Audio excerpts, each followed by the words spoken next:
Assalamualaikum warahmatullahi wabarakatuh. Alhamdulillah, pada kesempatan kali ini kami dapat memaparkan materi mengenai kebijakan fiskal.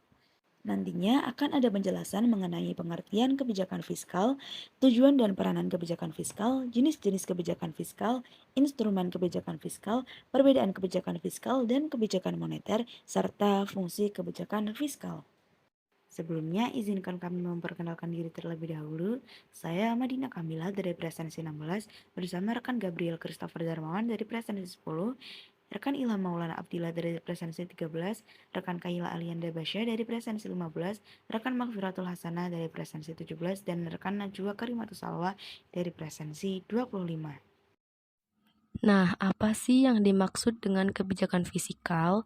Jadi, pengertian dari kebijakan fiskal sendiri adalah kebijakan pemerintah dalam bidang anggaran negara dengan tujuan untuk mempertahankan kestabilan proses pertumbuhan dan pembangunan ekonomi. Jadi, dapat disimpulkan bahwa kebijakan fiskal adalah kebijakan ekonomi yang berkaitan dengan penerimaan pemerintah dan kebijakan fiskal terbatas pada sumber-sumber penerimaan dan alokasi pengeluaran negara yang tercantum dalam APBN, dan semua itu untuk mengarahkan kondisi perekonomian menjadi lebih baik. Secara umum, tujuan pelaksanaan kebijakan fiskal ialah untuk menentukan arah, tujuan, dan prioritas pembangunan nasional serta pertumbuhan ekonomi agar sesuai dengan program pembangunan nasional atau dapat disebut dengan Propenas, yang pada gilirannya akan meningkatkan kemakmuran masyarakat. Berikut penjelasan berbagai tujuan kebijakan fiskal yang diterapkan di negara Indonesia. Yang pertama, meningkatkan serapan tenaga kerja.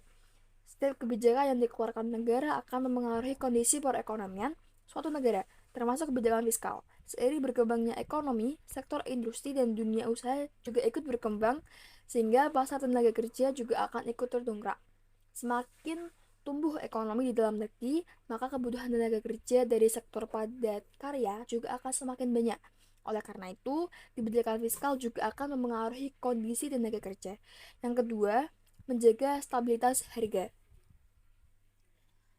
Kebijakan fiskal juga berkaitan erat dengan langkah pemerintah mengatur perekonomian melalui pengaturan harga. Yang ketiga, meningkatkan PDB negara dan PDB per kapita.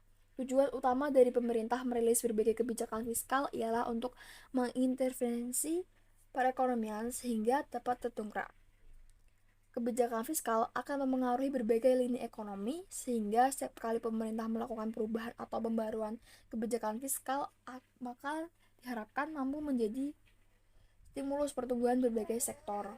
Sehingga semakin tumbuh pendapatan negara, semakin tumbuh pula sektor industri juga sektor ekonomi lainnya, maka perekonomian suatu negara akan meningkat.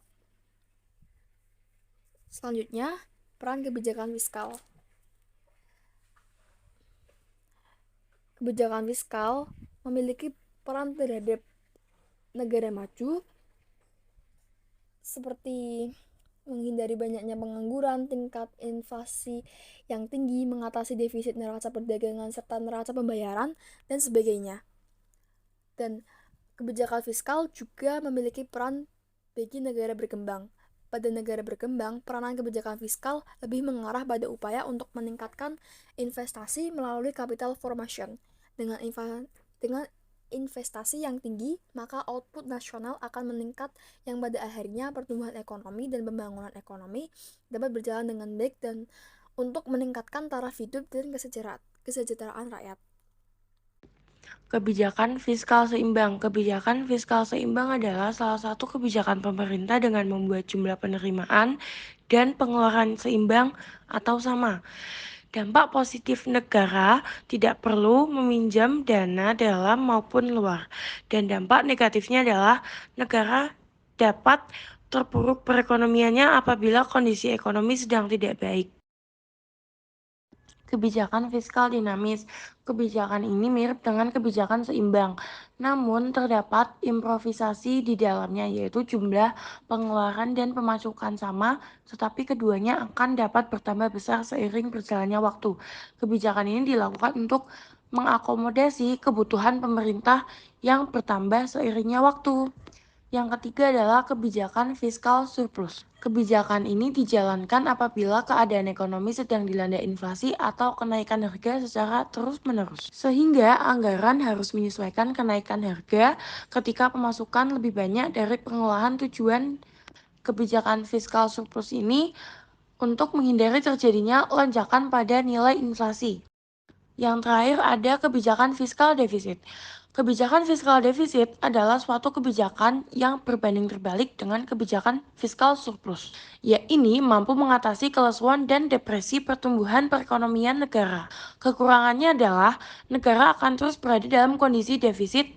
Biasanya, kebijakan ini diambil untuk menyuntik perekonomian agar lebih bergeliat. Selanjutnya adalah instrumen kebijakan fiskal.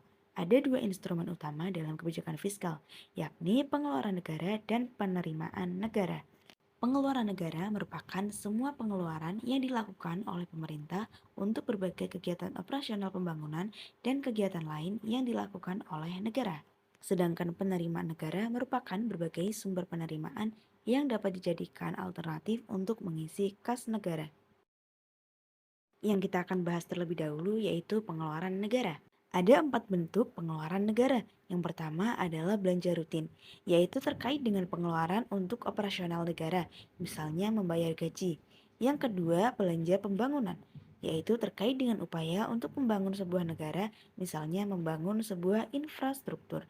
Dan yang ketiga adalah subsidi, yaitu terkait dengan pemberian bantuan kepada masyarakat oleh negara secara tidak langsung lewat pemotongan harga atau biaya. Dan yang keempat ada nara insentif, merupakan pemberian bantuan uang kepada rakyat oleh negara secara langsung, misalnya bantuan langsung tunai atau BLT. Selanjutnya adalah penerimaan negara. Ada 4 macam penerimaan negara. Yang pertama adalah pajak atau pungutan wajib dari pemerintah atau dari negara kepada rakyat. Yang kedua, bea cukai, merupakan pungutan yang dilakukan oleh pemerintah terhadap barang impor ataupun ekspor serta terhadap barang-barang tertentu yang diatur khusus oleh undang-undang, misalnya rokok. Dan yang ketiga, penerimaan negara bukan pajak atau PNBP.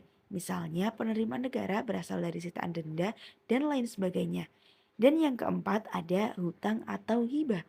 Hutang merupakan pinjaman yang diberikan kepada negara dari pihak ketiga dan sedangkan hibah merupakan pemberian yang diberikan kepada negara. Perbedaan kebijakan fiskal dan moneter. Yang pertama itu berdasarkan aspek pengambilan keputusan. Kebijakan fiskal itu wewenang dari Kementerian Keuangan atau Kemenkeu, sedangkan kebijakan moneter itu dari wewenang dari Bank Indonesia. Yang kedua itu berdasarkan aspek tujuan kebijakan. Kebijakan fiskal memiliki tujuan untuk menjaga kesejahteraan dan mengelola sektor pelaku perputaran uang, yakni konsumen, pekerja, dan pelaku usaha. Sedangkan kebijakan moneter memiliki tujuan untuk menjaga jumlah uang yang beredar di masyarakat. Kebijakan fiskal yang diterapkan oleh negara tentu memiliki fungsi tersendiri. Selain itu, kebijakan fiskal yang diterapkan tentu juga memiliki kelebihan dibandingkan kebijakan-kebijakan ekonomi lainnya. Akan tetapi, adanya kelebihan tersebut bukan berarti kebijakan ini tidak memiliki kekurangan. Adapun fungsi, kelebihan, dan kekurangan dari kebijakan fiskal sebagai berikut.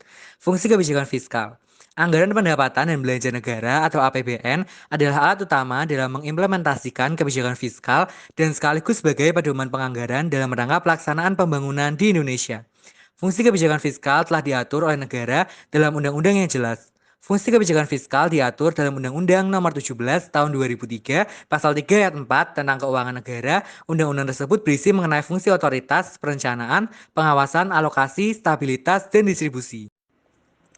Fungsi otoritas artinya kebijakan fiskal berfungsi ketika anggaran negara telah menjadi pedoman yang digunakan untuk mencari pendapatan serta belanja pada tahun tertentu dan bersangkutan.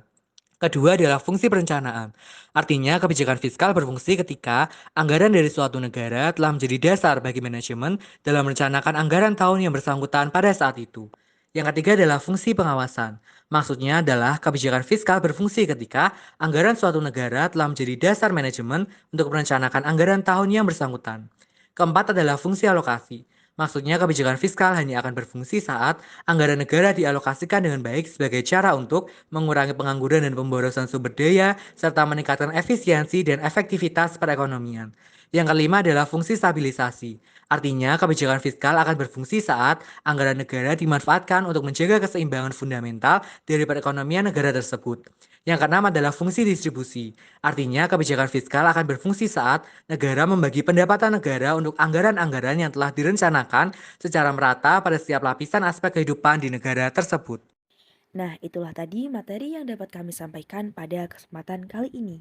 Semoga apa yang kami sampaikan dapat bermanfaat ya. Kami pamit. Wassalamualaikum warahmatullahi wabarakatuh.